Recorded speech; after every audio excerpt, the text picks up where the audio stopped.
Scot. First thing we have to do, of course, is file our float plan, and then we're going to come down, pick up the boat, and check the equipment. But before we even do that, we want to take a look around and see what the water's like, where the current's coming from, and where the wind's coming from. If we look out at the boats that are on the moorings, we can generally tell the direction that the current's coming from. At this time, the current's coming from the bridge and heading up to Philadelphia. The next thing to do is to look around and see where the wind's coming from. There's a number of different wind indicators available. We have the anemometer here, which the spinny part tells us how fast the wind's going, and the vane on top is going to give us an idea of the direction. We're also able to see the direction from the different Windexes in the fleet, and we can see them around on a lot of the J-22s, and there's a great big one out on the Charlie Streber that'll also tell us where the wind's coming from. Well, today the wind is coming out of the east, and that means it's coming from the back of the boat. Now we need to be able to put the pointy end of the boat, or the bow, into the wind prior to raising the sails. That's very important. It's very tough on the equipment, and it's very tough on the boat if we try to, and tough on us if we try to raise the sails differently. Okay, so I'm going to go on and check the equipment and see what's going on with the boat.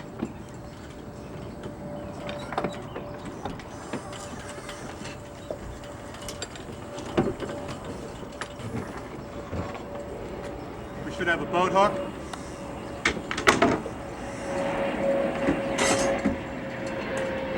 bilge pump,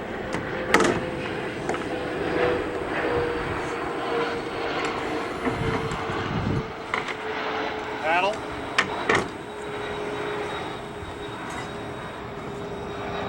anchor. Now this anchor should be tied on. This anchor right now is not tied on.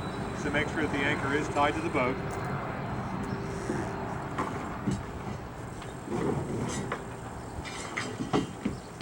And our box of 4 life jackets. While we're on the subject of life jackets, it's going to be very important to realize that you need to be wearing a life jacket when you're on the boats here. I'm going to take this life jacket, open it up,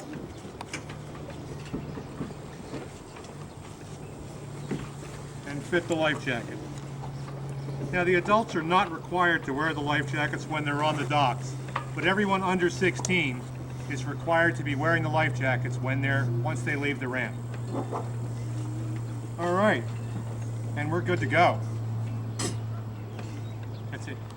Okay, last but not least, there's a little bit of water inside the boat. We want to take the sponge and clean out the water, just so everything's kind of nice and neat. And we have to remember that ship shape is everything in its place and everything with a place. So I'm going to put everything back away in the boat now that I've checked out the equipment, and I'm going to take the boat out of here, and we're going to be good to go. Okay, when I go to walk the boat out, this is warping the boat or whatever you'd like to call it, make sure that you've got the boat hook and the paddle readily available.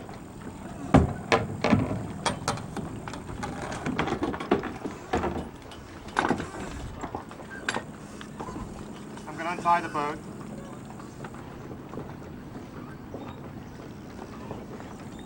No need to be extra fancy here.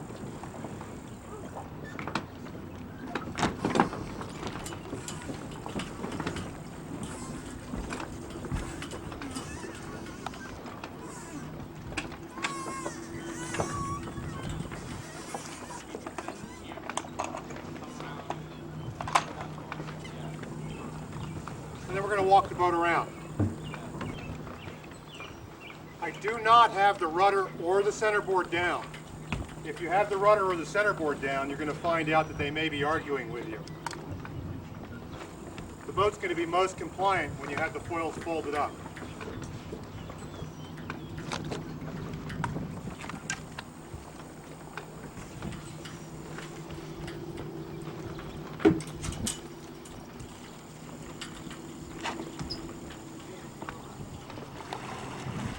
Coming out of the east in that direction.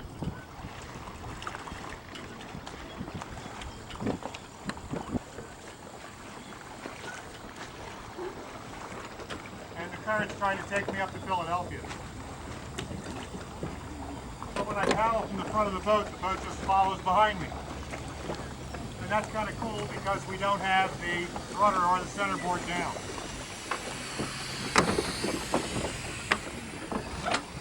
I'm going to come right around here to the corner. Excuse me? Hop right off. Tie the boat up and we're going to be good to go.